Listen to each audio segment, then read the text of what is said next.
and gentlemen, we're back at it. We're going to be delving straight into the disturbing message that Debbie received via WhatsApp. The message that we can see on the screen. I'm sure you guys remember this message, right? I'll give you one warning. Your son won't be coming back. He owes us enough effing money. Kiss goodbye to him. Now, Debbie Duncan, Jay Slater's mum, would have received this message the moment she stepped foot off the plane in Tenerife. Jay would have allegedly went missing Monday morning, the 17th. But from that point to the point of Debbie stepping off a plane, it's more or less been about 24 hours. Within that 24 hours, someone's already got their hands on Debbie's phone number and sent her that disturbing message. I've never understood why.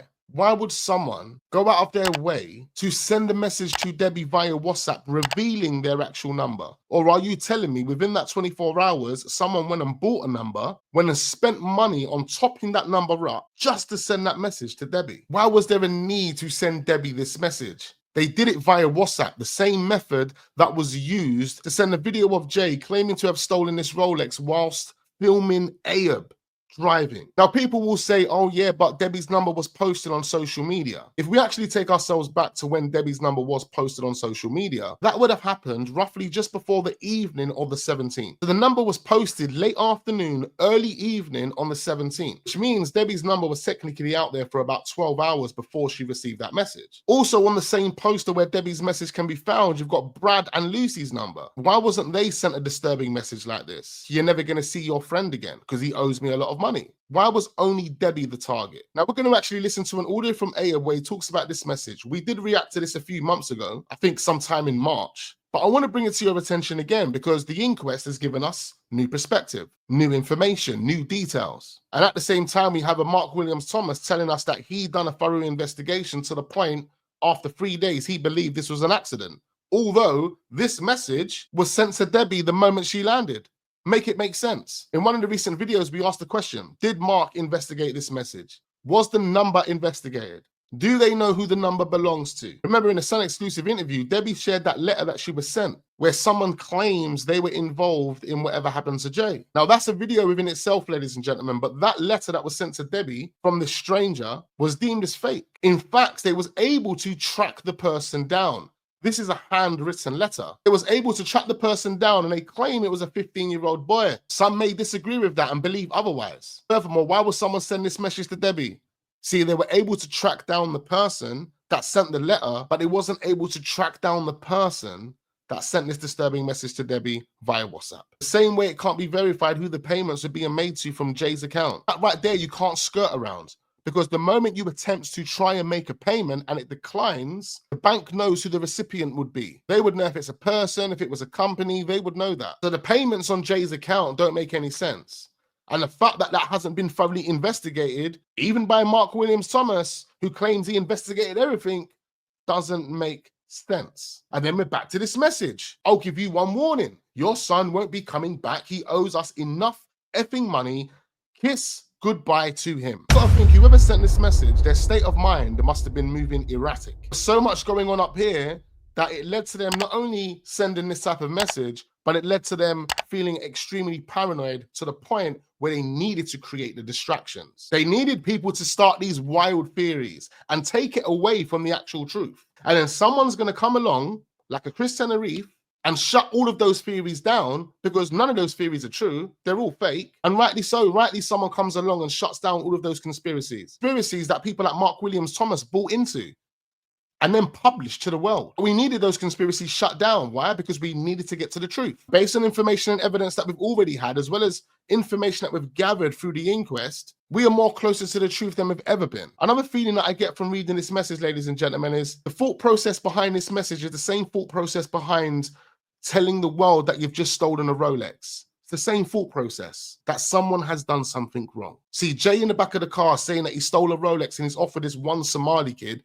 which then was changed, is you telling the world that I've just done something wrong. This message sent to Debbie would have been sent within 24 hours of Jay in the back of the car, that picture being fabricated, Jay in the back of the car with a video of Ayub saying that he's just stolen a Rolex. All of that would have happened within the same 24 hours of this message being sent to Debbie. So let's think logically. We've got people trying to make it look like Jay has done something wrong. Then Debbie receives a message within 24 hours of people making it look like Jay's done something wrong to say, you're never going to see your son again because he's done something wrong. Now take all of that into account, ladies and gentlemen, and now let's listen to what Ayab's got to say about this message. Let's check this.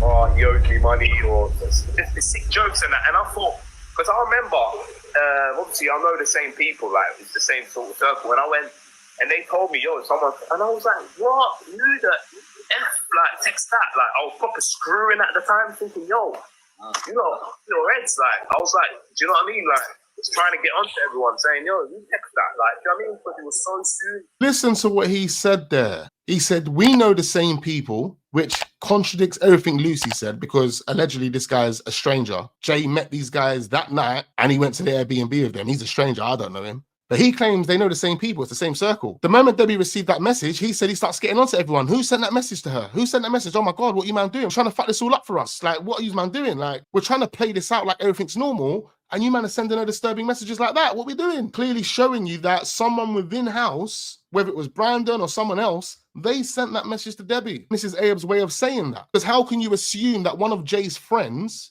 the same circle, people within the same circle, how can you assume that one of them would have sent that to his mum within 24 hours of this guy allegedly going missing? Come on, you guys know he's already dead. You guys know he's dead. So at that point, it would have made sense for one of you guys to send that type of message to her, because no one else knows he's dead. No one else knows in the next 29 days we're going to find this guy at the bottom of the mountain dead. No one else knows that other than you, man. It was so soon, he says. Listen to him again. He said it was so soon. Oh, it was so soon. You should have waited at least a week before you sent that message. That's what he's kind of implying. But let's listen to that again. Or Yogi money, or the sick jokes and that. And I thought, because I remember, obviously I know the same people, like it's the same sort of circle. And I went, and they told me, yo, someone, and I was like, what? Who the F, like, text that? Like, I was probably... He's basically saying that because he's a part of the same circle, friends with Brandon, they're the ones that told him that Debbie received that message. And then he got onto them like, rah, like, who done that? Who would have done that? That's kind of how he's putting this across. But really and truly, you have to understand Ayab and read between the lines. Ayab is telling you that he knows who sent that message. It was one of the circle. Screwing at the time, thinking, yo, you know, your heads, like, I was like, do you know what I mean? Like, just trying to get onto everyone, saying, yo, you...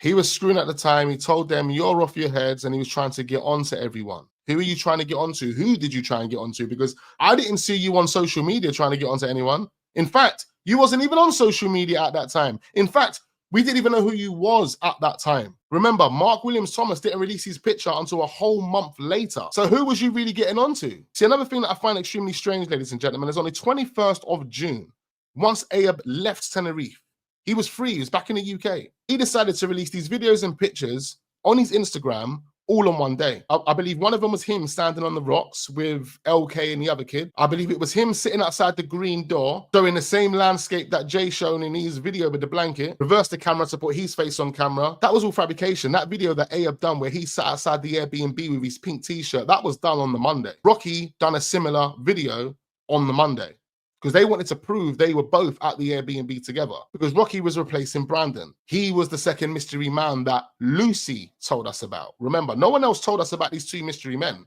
If we go back to the video, it was one Somali kid, which then got changed to two Somali kids. And then the person that come out and told us that Jay went off with people was Lucy. She said he went off with two men. And on the Monday, the day that they claim they extended their day, they done that just to fabricate more evidence, including those videos. But the point I wanted to make is on the 21st of June, that same day, ladies and gentlemen, when Ayab posts those videos and those pictures, Jay Slater's Instagram account was hacked. Someone had got access to Jay Slater's Instagram account. Is it a coincidence that it was on the same day that Ayab posted his videos and his pictures of him being in Tenerife, the fabricated video of him sitting outside the Airbnb in his pink t-shirt, looking all concerned, looking all worried? Again, Ayab talking about the message that Debbie would have received, ladies and gentlemen, tells us that he knows more about that message than meets the eye. Whoever sent that disturbing message to Debbie about you're never going to see your son again would have also been involved in making it look like Jay would have taken those videos. Another thing that we are forgetting, in that blanket picture, which we now know is a video, just look down at that trainer and tell me that that's a Nike TN, because it's not a Nike TN. Literally, the trainers that you can see being worn in that video of Jay outside the Airbnb with the blanket wrapped around him, they're not Nike TNs. They're not.